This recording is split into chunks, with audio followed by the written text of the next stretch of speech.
ही आहे केळफुलाची भाजी, जी कोकणामध्ये सर्रास करतात. नमस्कार, अंजलीज किचनमध्ये तुमचे स्वागत आहे. तर आज पाहूया केळफुलाच्या भाजीची रेसिपी. हे केळफूल आहे. केळीच्या झाडाला हे केळफूल लागतं. तर बघूया हे कसं साफ करतात. तर हे असं ओपन करायचं आणि आतील जी फुलं आहे ती काढून द्यायची अशा प्रकारे. आणि हा भाग टाकून द्यायचा. हा भाजीत नाही घालायचा.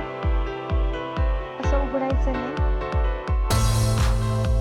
आणि यातील फुलं जी आहेत ती काढून घ्यायची. हे टाकून घ्यायचं. तर ही जी फुलं आहेत ती पण आपल्याला साफ करून घ्यायची आहे. तर हा पापुद्रा आणि हा गोलाकार दांडा हे दोन्ही आपल्याला काढून टाकायचे आहे. हा भाजीमध्ये शिजत नाही, टणक असतो हा आपल्याला वापरायचा नाही. पुन्हा दाखवते.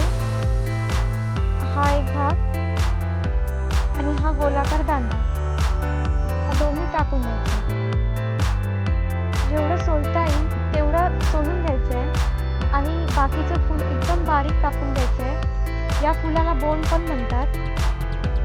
आतील सर्व फुलं मी काढून घेतली आहे. आता हे बोंड आणि फुलं दोन्ही बारीक चिरून घेतली. या दोन्ही गोष्टी बारीक चिरून घेतल्या. आता यामध्ये थोडीशी हळद आणि थोडंसं मीठ घालूया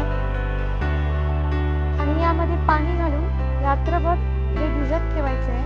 त्यामुळे काय होईल की आपली भाजी काळी पडणार नाही. रात्रभर पाण्यात ठेवल्यामुळे त्या भाजीचा जो काळपट थर आहे ना ते सर्व पाण्यात येते. ही भाजी रात्रभर पाण्यात ठेवली. आता ही भाजी या पाण्यातून पिळून घ्यायची आणि पुन्हा 2 ते 3 वेळा पाण्यात घ्यायचं. त्यामुळे भाजीचा काळपटपणा निघून जाईल. मी इकडे भाजी स्वच्छ करून घेतली. साहित्यामध्ये इकडे ठेचलेली लसूण, बारीक चिरलेला कांदा, एक टोमॅटो, ओले खोबरे आणि थोडीशी कोथिंबीर घेतलेली आहे आणि 1 वाटी उकडलेले काळे वाटाणे घेतलेले आहेत. आता कढईमध्ये 2 मोठे चमचे तेल घालूया. त्यात घालूया लसूण. लसूण थोडी लालसर झाली की यामध्ये कांदा घालूया. कांदा 2 सेकंद परतून घेऊया. हा लालसर करून द्यायचा नाही. आता यात घालूया टोमॅटो मिक्स करून घेऊया. आता यामध्ये घालूया चवीपुरतं मीठ, 2 चमचे मालवणी मसाला. तुमच्याकडे जर मालवणी मसाला नसेल तर तुम्ही या जागी लाल मिरची पावडर आणि थोडासा गरम मसाला घालू शकता. याने देखील भाजी खूप छान येते. हे सर्व छान परतून घेऊया. आता या मसाल्यांबरोबर इकडे आले लसूण पेस्ट देखील आपल्याला घालायची आहे. ही देखील छान मिक्स करून घेऊया. आता यात घालूया आपली चिरून ठेवलेली भाजी. ही भाजी आपल्याला पाणी न घालता वाफेवर शिजू द्यायची आहे आणि यावर झाकण ठेवायचं.